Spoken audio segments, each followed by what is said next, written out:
এই জন্য বন্ধুরা, ঠান্ডায় আমরা অস্থির হয়ে যাই। ঠান্ডা ঠান্ডা ঠান্ডা ঠান্ডা থেকে বাঁচার জন্যে কত ধরনের চাদর, কোট, কত কিছু আমরা পরি, সোয়েটার, যেগুলি ঠান্ডার দেশ সেগুলি তো আরও দেখেন কি কত। আমরা ঠান্ডা, গরম হিটার ইত্যাদি। ঠান্ডা থেকে বাঁচার জন্য দুনিয়া আমরা অনেক কিছুই করি, অস্থির হয়ে যাই। বাট আখিরাতের ঠান্ডা থেকে বাঁচার জন্য কি কাপড় তৈরি করেছেন?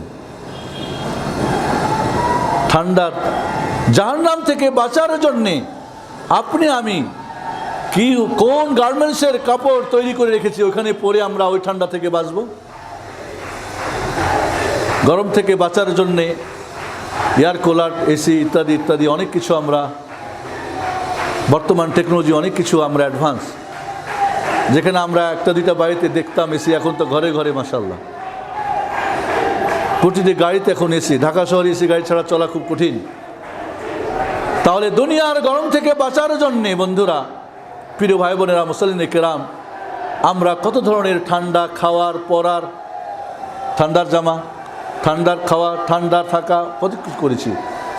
আখিরাতের জাহান্নামের আগুন থেকে বাঁচার জন্য আমরা কি করেছি? আপনি আর আমি কি জানি? কিয়ামতের দিন কঠিন, যখন সূর্যের তাপ 1 মাইল দূরে সূর্য থাকবে, তখন সেই সূর্যের তাপমাত্রা কত হবে? হিসাব করেছেন কোন সময়? এখন সূর্য আমাদের 9,30,000, কত?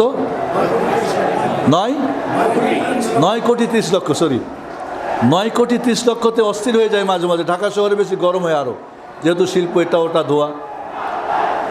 আখিরাতের তাপমাত্রা হবে 6,000 সেলসিয়াস।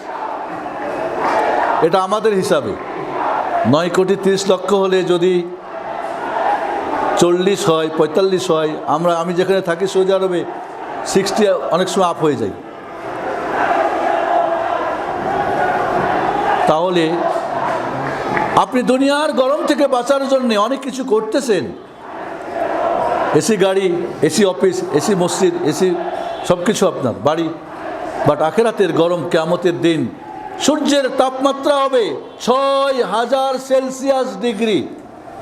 ওই গরম থেকে বাঁচার জন্য আপনি কি প্রস্তুত গ্রহণ করেছেন?